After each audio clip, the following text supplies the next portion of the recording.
शायद ही किसी ने सोचा होगा कि आईपीएल 2024 सीजन की शुरुआत ऐसी होगी। चेपॉक स्टेडियम में चेन्नई सुपर किंग्स अपने प्रदर्शन से एक दिन पहले किसी और कारण से ही चर्चा में रहेगी। उम्मीदें तो टॉस के दौरान एमएस धोनी को सिक्का उछालते हुए और फिर नए सीजन की शुरुआत में पहली बार बोलते हुए देखने और सुनने की थी, लेकिन अब बातें धोनी के आखिरी सीजन की संभावना को लेकर हो रही हैं। कारण तो अब सब जानते हैं। आईपीएल इतिहास के सबसे सफल कप्तान एमएस धोनी ने चेन्नई को आगे ले जाने की जिम्मेदारी ऋतुराज गायकवाड़ को सौंप दी है। सीएसके की कप्तानी छोड़ने के बाद अब एमएस धोनी को लेकर सीएसके के सीईओ काशी विश्वनाथन ने कहा कि एमएस धोनी और कोच स्टीफन फ्लेमिंग के बीच का निर्णय था। हम फ्रेंचाइजी मैनेजमेंट जो है वो हमेशा क्रिकेट के मामलों को टीम मैनेजमेंट पर छोड़ते हैं और उन्होंने हमें 21 मार्च की सुबह कप्तानी में बदलाव की जानकारी दी। हम उनके निर्णय के अनुसार चले। इसके अलावा विश्वनाथन ने अटकलों पर ध्यान देने से इनकार करते हुए कहा कि हम भविष्य के बारे में नहीं कह रहे हैं। हालांकि उन्होंने पुष्टि की है कि एमएस धोनी इस सीजन में पूरी तरीके से खेलेंगे। वहीं सीएसके के हेड कोच स्टीफन ने अपने बयान में स्थिति को पूरी तरीके से साफ कर दिया है। फ्लेमिंग ने कहा है कि हम साल 2022 में धोनी की कप्तानी से अलग होने के लिए तैयार नहीं थे। धोनी को क्रिकेट की जबरदस्त समझ है, लेकिन हम युवा खिलाड़ियों को इस भूमिका के लिए तैयार करना चाहते थे। इस बार हम तैयार हैं। पिछली बार एमएस धोनी ने कप्तानी छोड़ी तो हम स्तब्ध रह गए थे क्योंकि हम इसके लिए तैयार नहीं थे। इस बारे में हमें पता था। इसके अलावा उन्होंने कहा कि हम नए कप्तान तैयार करने पर मेहनत कर रहे हैं। युवाओं पर भरोसा करने का फायदा मिला है। मैंने गायकवाड़ से कप्तानी के बारे में बात की, उसके लिए ये शानदार मौका है। खैर, अब ऋतुराज गायकवाड़ आपको चेन्नई की कमान संभालते हुए नजर आएंगे। 22 मार्च यानी कि आज चेन्नई बनाम आरसीबी के बीच में पहला मुकाबला खेला जाएगा। मैच चेन्नई के एमए चिदंबरम स्टेडियम में है, यानी धोनी के अपने घर पर मुकाबला खेला जाएगा। चेन्नई का ग्राउंड सीएसके का होम ग्राउंड होने के साथ ही टीम का किला भी है, जिसे भेद पाना काफी मुश्किल है। देखिए इस वीडियो में हम बात करेंगे चेन्नई की पिच, वेदर और हेड टू हेड रिकॉर्ड्स के बारे में और इसके अलावा क्या होगी दोनों की संभावित प्लेइंग 11। तो सबसे पहले नजर डालते हैं एमए चिदंबरम की पिच के बारे में। सीएसके और आरसीबी के बीच में आईपीएल 2024 का पहला मैच जो है वो एमए चिदंबरम स्टेडियम में खेला जाएगा। सीएसके के घरेलू मैदान पर स्पिन गेंदबाजों का बोलबाला रहता है। गेंद बल्ले पर फंसकर आती है और बाउंड्री खोजने के लिए खासी मशक्कत भी करनी पड़ती है। हालांकि शुरुआती मैचों में बल्लेबाजों का काम थोड़ा जरूर आसान रह सकता है। पिच रिपोर्ट के बाद वहां के वेदर रिपोर्ट के बारे में जानते हैं। तो चेन्नई सुपर किंग्स और रॉयल चैलेंजर्स बेंगलुरु के बीच खेले जाने वाले मैच के दिन बारिश की कोई संभावना नहीं है। 21 मार्च को चेन्नई में बारिश की उम्मीद जताई गई थी, लेकिन 22 मार्च को मौसम सामान्य रहने वाला है। खराब मौसम बेंगलुरु और चेन्नई मैच में दखल नहीं देगा, लेकिन मैदान में नमी 75% रहने की उम्मीद है, जो खिलाड़ियों के लिए परेशानी का सबब भी बन सकती है। वहीं तापमान मैच के समय जो है वो 31 डिग्री सेल्सियस हो सकता है। आरसीबी और सीएसके के बीच आईपीएल में हेड टू हेड रिकॉर्ड्स की बात की जाए तो दोनों टीमों के बीच अब तक 31 मुकाबले खेले गए हैं, जिसमें से 20 बार चेन्नई को जीत मिली है, तो वहीं सिर्फ 10 बार आरसीबी की टीम जीतने में कामयाब रही, जबकि एक मैच का कोई नतीजा नहीं निकला था। वहीं दोनों टीमों के बीच अब तक एमए चिदंबरम स्टेडियम में 7 मुकाबले खेले गए हैं। इनमें से आरसीबी की टीम मात्र एक बार जीतने में कामयाब हो सकी थी। ये जीत उसे साल 2008 में मिली थी, जो आईपीएल का पहला सीजन था। उसके बाद से अब तक आरसीबी एक भी बार चेन्नई को उस मैदान पर हराने में कामयाब नहीं हो सकी। वहीं दोनों टीमों के बीच साल 2019 के आईपीएल सीजन में आखिरी बार इस मैदान पर मुकाबला खेला गया था, जिसमें चेन्नई की टीम को 7 विकेट से जीत मिली थी। आईपीएल में चेपॉक के मैदान पर अब तक कुल 76 मैच खेले गए हैं। पहले बैटिंग करते हुए टीम ने 46 मैचों में जीत का स्वाद चखा है। वहीं रनों का पीछा करने वाली टीम 30 मैचों में जीत दर्ज कर सकी है।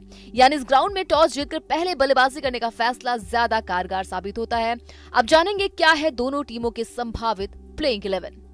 सबसे पहले बात करेंगे चेन्नई की संभावित प्लेइंग 11 की। तो यहाँ पर ऋतुराज गायकवाड़ आपको चेन्नई की कमान संभालते हुए नजर आएंगे। Sachin, Ravindra, Moeen Ali, Shivam Dube, Ravindra Jadeja, MS Dhoni as a wicket keeper, Shardul Thakur, Deepak Chahar, Tushar Deshpande, Mustafizur Rahman, Maheesh Theekshana. तो ये थी सीएसके की संभावित प्लेइंग 11। अब जानेंगे क्या है आरसीबी की संभावित प्लेइंग 11। फैफ डु प्लेसिस जो कि आरसीबी के कप्तान है, Virat Kohli, Rajat Patidar, Glenn Maxwell, Cameron Green, Dinesh Karthik, Mahipal, Alzarri Joseph, Karn Sharma, Mohammed Siraj, Arshdeep Singh, Yash Dayal. तो ये थी आरसीबी की संभावित प्लेइंग 11। आपको बता दें कि एमएस धोनी को सीजन के आगाज से पहले ही कुछ बड़े झटके लगे थे। ड्वेन कॉनवे इंजरी के चलते उपलब्ध नहीं होंगे। ऐसे में ऋतुराज गायकवाड़ के साथ पारी का आगाज कौन करेगा, ये बड़ा सवाल है। माना जा रहा है कि न्यूजीलैंड के स्टार ऑलराउंडर रचिन रवींद्र ऋतुराज का साथ निभाते हुए नजर आएंगे। नंबर 3 की पोजीशन पर धोनी अजय के रहाणे पर भरोसा दिखा सकते हैं, तो 4 नंबर पर शिवम दुबे एक बार फिर से धमाल मचाना चाहेंगे। आरसीबी ने चेपॉक स्टेडियम में आखिरी बार मैच साल 2021 के सीजन में खेला था, जिसमें से उन्होंने कोलकाता नाइट राइडर्स की टीम को 38 रनों से हरा दिया था। इस मैदान पर विराट कोहली का रिकॉर्ड देखा जाए तो वो भी काफी अच्छा नहीं है, जिसमें से उन्होंने 12 पारियों में 30.17 के औसत से मात्र 362 रन बनाने में कामयाब हो सके हैं और उनके बल्ले से सिर्फ 2 बार ही अर्धशतकीय पारियां देखने को मिली है। आरसीबी के पूर्व कप्तान विराट कोहली की वापसी लंबे समय बाद मैदान पर होने जा रही है। उन्होंने इंग्लैंड के खिलाफ हाल ही में खेली गई पूरी टेस्ट सीरीज मिस कर दी थी, लेकिन अब वो अपनी टीम के साथ जुड़ गए हैं और खेलने के लिए बिल्कुल तैयार हैं। विराट कोहली की कप्तानी छोड़ने के बाद फैफ डुप्लेसिस 2 साल से टीम की कमान संभाले हुए हैं, लेकिन अभी तक वो भी ट्रॉफी दिलाने में कामयाब नहीं हुए। ग्लेन मैक्सवेल इस वक्त अच्छे फॉर्म में है। टीम चाहेगी कि पूरे आईपीएल ये जारी रहे। विराट कोहली के लिए ये आईपीएल स्पेशल भी है, क्योंकि इस खिलाड़ी को एक बार फिर अपने आलोचकों को जवाब देना होगा। विराट कोहली छुट्टी पर क्या गए, उनके आलोचकों ने ये फैलाना शुरू कर दिया कि ये दिग्गज T20 वर्ल्ड कप 2024 की टीम में सिलेक्ट शायद नहीं होगा। लेकिन सवाल यह है कि आखिर किस बुनियाद पर इस खिलाड़ी को T20 टीम से ड्रॉप किया जाएगा। वैसे विराट कोहली इस आईपीएल सीजन में रनों की बरसात करके सभी आशंकाओं को खत्म करना चाहेंगे। विराट के सामने पहली चुनौती चेन्नई सुपर किंग्स है, जिसके खिलाफ उनका रिकॉर्ड अच्छा नहीं है। आपको बता दें कि धोनी ने इससे पहले साल 2022 में खेले गए आईपीएल सीजन के शुरू होने से पहले अचानक कप्तानी छोड़ दी थी, जिसके बाद रवींद्र जडेजा को टीम का नया कप्तान बनाया गया था। हालांकि टीम के खराब प्रदर्शन की वजह से बीच सीजन फिर से धोनी ने कप्तानी को संभाल लिया था। आपको बता दें कि साल 2008 में आईपीएल की शुरुआत के बाद से ही जितने भी सीजन में चेन्नई ने आईपीएल में हिस्सा लिया है, धोनी ही इसके कप्तान रहे हैं। बीच में धोनी ने साल 2022 में पहली बार कप्तानी छोड़ने का ऐलान करते हुए जडेजा को टीम की जिम्मेदारी सौंपी थी, वो भी बिल्कुल इसी अंदाज में। टूर्नामेंट शुरू होने से 1-2 दिन पहले ही। इसका नतीजा हालांकि अच्छा नहीं था और शुरुआती 8 से 6 मैचों में हार का सामना करना पड़ा था। फिर अगले सीजन में धोनी ने शुरू से कप्तानी की और टीम को 5वीं बार चैंपियन बनाते हुए मुंबई इंडियंस की बराबरी कर ली। ऐसे में फैंस उम्मीद लगाए हुए थे कि इस बार एमएस धोनी टीम को 6ठी बार चैंपियन बनाकर मुंबई और रोहित शर्मा के आगे निकल जाएंगे। वहीं रॉयल चैलेंजर्स बेंगलुरु ने चेन्नई सुपर किंग्स को उसके घर पर आखिरी बार साल 2008 में हराया था। वो दिन है और आज का दिन। चेन्नई ने कभी बेंगलुरु को चेपॉक में जीतने नहीं दिया। चेपॉक की 22 गज की पट्टी पर अक्सर बेंगलुरु की मजबूत बल्लेबाजी यूनिट नाचती हुई नजर आती है। वो बैटिंग यूनिट जिसमें विराट कोहली जैसा बल्लेबाज है, वो टीम जिसके पास मैक्सवेल और डुप्लेसिस जैसे तूफानी बल्लेबाज हैं, वो भी चेपॉक में आकर कुछ भी नहीं कर पाते। खैर, क्रिकेट की सबसे बड़ी खूबसूरती यह है कि यहाँ हर दिन नया होता है और एक दिन ऐसा जरूर आता है जब आप एक नया इतिहास रचते हो। बस यही मौका अब आरसीबी के पास है। अब सवाल यह है कि जिस 22 गज की पिच पर चेन्नई और आरसीबी का मुकाबला होगा, वो आखिर कैसी होगी।